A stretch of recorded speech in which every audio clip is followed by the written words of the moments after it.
Hello friends, today we're going to dive into the topic of how to find long-term rentals on VRBO. I'm sure you've heard of VRBO or VRBO, but wondered, is it strictly for short-term rentals? Well, by the end of this video, you'll be able to effectively utilize VRBO to also find long-term rentals, ensuring a comfortable and affordable stay if you desire to stay longer than something short-term. Have you ever wondered if it's even possible or how to secure a long-term rental on a website like VRBO? Have you ever been curious about the tools and filters to be able to find the best deal? Well, stay with me as we first dive into the differences between long-term rentals and short-term rentals. Secondly, I'm going to explain how to utilize VRBO for long-term rentals. And finally, I'm even going to give you the pros and cons of utilizing VRBO for long-term rentals. If you're ready, let's go.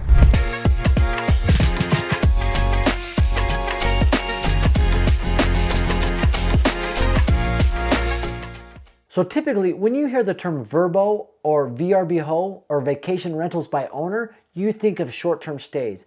And you'd be absolutely correct in thinking that. However, VRBO does offer some long-term rentals that could be really intriguing for you as a real estate investor. But just so we're on the same page, let's quickly define what a long-term rental is and a short-term rental is, and also identify exactly what VRBO does. So a short-term rental is just that. It is a short-term stay, and you're typically looking at one night. Most people are going to want 2 nights at least, but nothing greater than 28 days. Now, some states and municipalities might differ on what the definition of a short-term rental is. Some might be longer than 28 days, but for most of them that I've looked into, it's something less than 28 days is considered a short-term rental. And if you think about it, if you were to say the term short-term rental 20 years ago, nobody would have had any idea what you're talking about. Even 15 years ago, it would have been very vague. But over the last 10 years, short-term rentals have really exploded is a viable strategy on the real estate investing scene. On the other hand, long-term rentals is something longer than 28 days, and it's typically around a year, maybe even longer. And with long-term rentals, typically associated with those is a longer-term lease where you are going to sign a lease to stay at a place 12 months or longer. And that's where people that maybe don't own a home, but they want to enjoy the comforts of a home or a condo or a townhome, are going to pay the rental price to stay in something like that. So here's something interesting I found out about VRBO. It was actually started in 1995 by a college professor in Colorado who just wanted to rent out his Breckenridge condo when he wasn't staying there. And the website was actually up as vacation rentals by owner, but really didn't gain any steam until 2006. And it was actually acquired by a company called HomeAway.com. And then at that time, it was actually bought by a larger company called Expedia Group. And you've probably heard of Expedia. That's where you can go to look for travel plans, hotels, flights. It provides all that. But Expedia owns HomeAway.com and VRBO.com. And at that point of purchase by Expedia, they did away with HomeAway.com and just put everything under VRBO.com. But one cool thing that VRBO has done since its inception to fill that void recently between the 28 nights and the 1 year, being able to provide people that want to stay longer, like a digital nomad or somebody that is traveling, maybe on sabbatical, or traveling maybe 2 or 3 months at a time to different places. VRBO does provide that option. And there isn't a lot of options out there for people in those situations that I just mentioned. So one of the benefits of booking a longer term stay on VRBO is you can get a definite discount in doing so. If you were to book something on VRBO for a week, that is going to be 32% cheaper than the nightly rate if you book 7 days or more. And if you're actually to stay for a month on something you booked on VRBO, it's going to be 46% less than the nightly rate. And that's just for committing to 30 days instead of 1 night. So for example, I saw a beach villa in a foreign country whose nightly rate was $70. But if you booked that same villa for more than 28 days, that price would go from $70 down to $28 a night. So that's a significant discount. So it begs the question, why would anybody do that? Why would the owner of that beach villa discount it from $70 down to $28? Well, here's one of the main reasons why people do that. It could be during a slow time.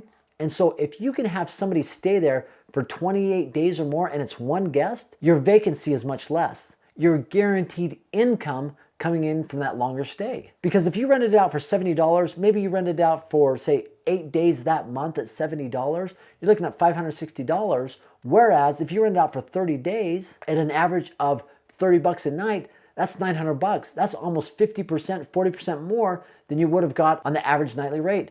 We had this exact same thing happen to us in a short-term rental that we own close to Yellowstone. The month of April in Yellowstone area is pretty dead, right? Not much is happening. The snow's melting, it's muddy.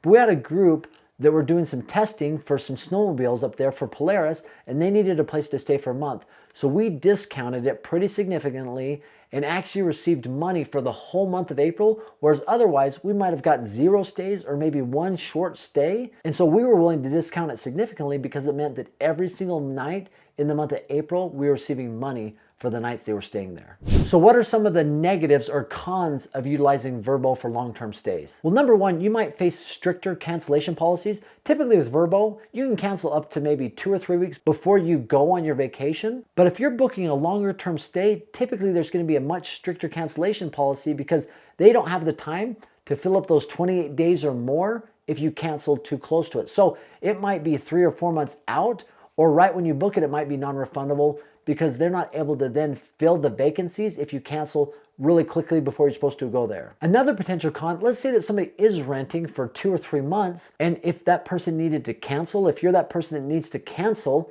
maybe a month into your vacation, something happened, typically that's going to be absolutely non-refundable, even if something drastic happened where you needed to leave and you needed to cut your vacation or your stay short during that stay and found that out, you're not going to be able to get any type of refund because of that. Another potential negative is utilizing VRBO for long-term stays is typically going to be more expensive.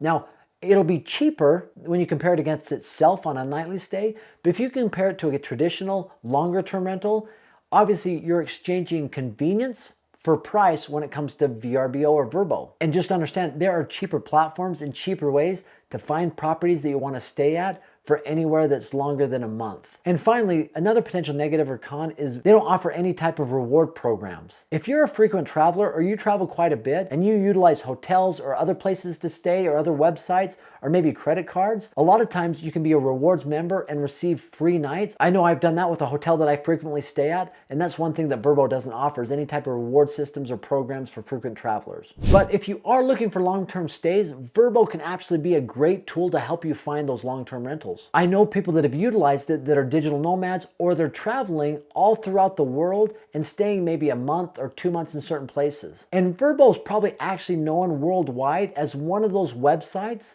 that has some of the coolest and most unique properties out there. I know everybody's heard of Airbnb and they are really popular throughout the world, especially in the United States, but VRBO seems to be that one site that has some of the most unique places to stay out there worldwide. And if you're a host with a short-term rental, being able to take advantage of some longer term stays could pay dividends like it did for us in our cabin close to Yellowstone. We were really grateful that that came to fruition because normally on a very dead month, we're able to take advantage of a longer term stay utilized by a group that wanted to be there longer than just nightly rates. So these are some things that I've seen work really well with VRBO when it comes to long-term stays, but I'd be interested in your feedback. So please comment below. Let's engage in a dialogue.